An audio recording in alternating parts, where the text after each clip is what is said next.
नमस्कार. आज मी बनवणार आहे डाळ पालक. त्याच्यासाठी लागणार आहे 1 गड्डी पालक घेतलेली आहे, स्वच्छ करून धुवून कापून घेतलेले आहे. अर्धी वाटी मुगाची डाळ घेतलेली आहे, 1 वाटी तुरीची डाळ घेतलेली आहे, 1 टोमॅटो घेतलेला आहे. हे 4 लोकांसाठी खूप होतं. मग आता ते आपण कुकरला लावूया. डाळी आणि पालक आणि टोमॅटो हळद मीठ टाकून. हे बघा दोन्ही मिक्स डाळी मी ह्याच्यात टाकत आहे. 1 टोमॅटो,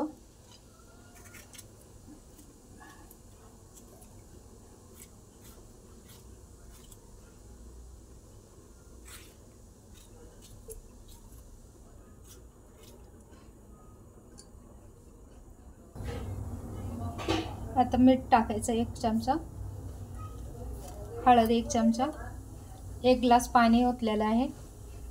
पालक आहे त्याच्यामुळे त्याला पाणी सुटणार आहे. 4 ते 5 शिट्ट्या करून आपल्याला घ्यायचं आहे. मग आपण फोडणीची तयारी करू.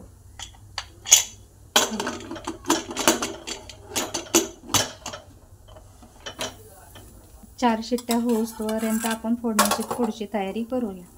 पालकसाठी लागणार आहे 10 ते 15 पाकळ्या लसणाच्या घेतलेल्या आहेत. 7-8 मिरच्या घेतलेल्या आहेत. आपल्या तिखटानुसार घ्यायच्या आहेत. आपल्याला किती तिखट हवं आहे त्याच्या. कोथिंबीर घेतलेली आहे.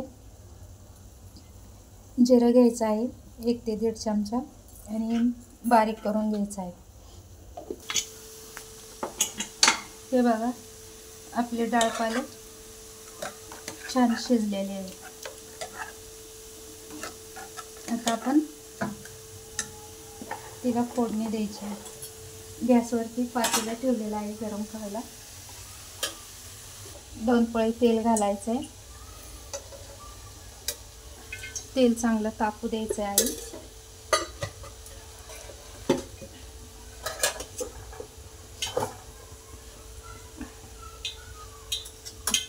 तेल तापलं 1 ते 1.5 चमचा मोहरी घालायची.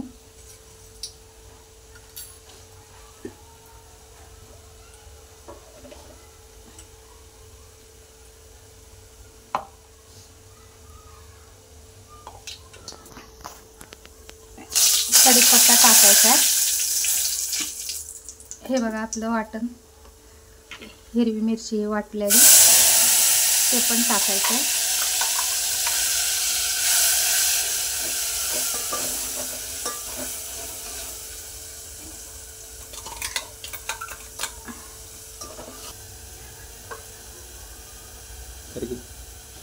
मसाला झालेला आहे चांगला भाजून. आता आपण ही डाळ पालक शिजलेले आहे. मी थोडीशी हळद वरतून टाकलेली आहे त्याच्यात. आता आपण हे पातेल्यात टाकूया.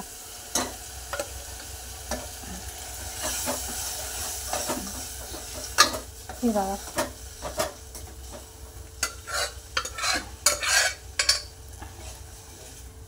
आता आपण त्याच्यात आपल्या आवश्यकतेनुसार पाणी आणि मीठ घालायचं आहे आणि 4 ते 5 मिनटं उकळी येऊपर्यंत मोठ्या गॅसवरती उकळू द्यायचं आहे.